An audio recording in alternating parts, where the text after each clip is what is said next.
Hi అండి. మీలో ఎంతమంది ఇప్పటికీ బిలోనా మెథడ్లో నెయ్యి తయారు చేసుకుంటున్నారు? బిలోనా మెథడ్ అంటే ఏదో పెద్ద ప్రొసీజర్ కాదు, మనకి ట్రెడిషనల్ మెథడ్. పెరుగుని చిలికి నెయ్యి ప్రిపేర్ చేసుకోవడాన్ని బిలోనా మెథడ్ అంటారనమాట. అది ఏమంత పెద్ద కష్టం కాదు, చాలా సింపుల్.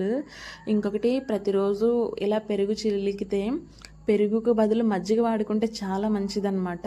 ఇంకొకటి, ఆ నెయ్యి వచ్చేసి మనం పప్పులో, సాంబార్లో, ఇంకా చాలా రకాలుగా మనం వాడుకోవచ్చు. కిచిడీలో, మంచి మంచి కర్రీస్లో వాడుకోవచ్చు కదా.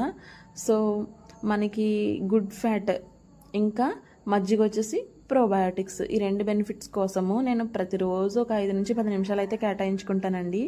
సో ఇప్పుడు బాగా గడ్డగా తోడు పెట్టుకున్న పెరుగులో వాటర్ వేసుకుని 5 to 10 మినిట్స్ బాగా చిలికేసుకోవాలి. అప్పుడు మనకి మజ్జిగ అనేది తయారైపోతుంది. లేదు అంటే మిక్సీలో వేసి కూడా మనం 5 మినిట్స్ పల్స్ చేస్తే మనకి మంచిగా మజ్జిగ అనేది తయారైపోతుంది అనమాట. ఇంకా ఇది 5 మినిట్స్ పక్కన పెట్టుకుంటే మనకి వెన్న అనేది ఈజీగా సెపరేట్ అవుతుంది అనమాట.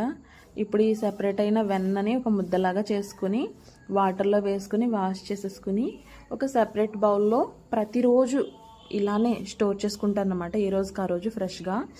సో ఈ ఒక వారం రోజులు అయిన తర్వాత ఈ వెన్న ముద్దలన్నీ తీసేసుకుని బాగా వాటర్లో వాష్ చేసేసుకుని స్టవ్ మీద పెట్టుకుని హీట్ చేసుకోవాలి.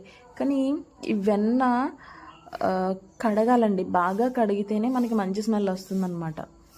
ఇంకొకటి వచ్చేసి, మంచి స్మెల్కి ఇంకొక టిప్ ఏంటంటే బాగా కాగాలి.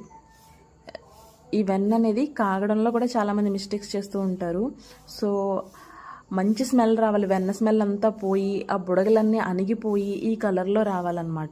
ఇప్పుడు చల్లారిన తర్వాత ఒక కంటైనర్లోకి తీసుకుంటే మనకి గుమగుమలాడే నెయ్యి అనేది రెడీ అయిపోతుందన్నమాట. బాగా తోడుకున్న తర్వాత మనం ఫ్రిడ్జ్లో పెట్టుకుంటే ఎక్కువ లైఫ్ ఉంటుంది. నేను ఎటువంటి మెంతులు, కరివేపాకు, తమలపాకు యాడ్ చేయను, ఎందుకంటే మన ఇంట్లో ఎప్పుడు ఫ్రెష్గా ప్రిపేర్ చేసుకుంటాం కాబట్టి వాటితో అవసరం లేదు. నిల్వైపోయిన వాటికి అవి వాడుకోవచ్చు, ఫ్రెష్కి అయితే అవసరం లేదు. మంచి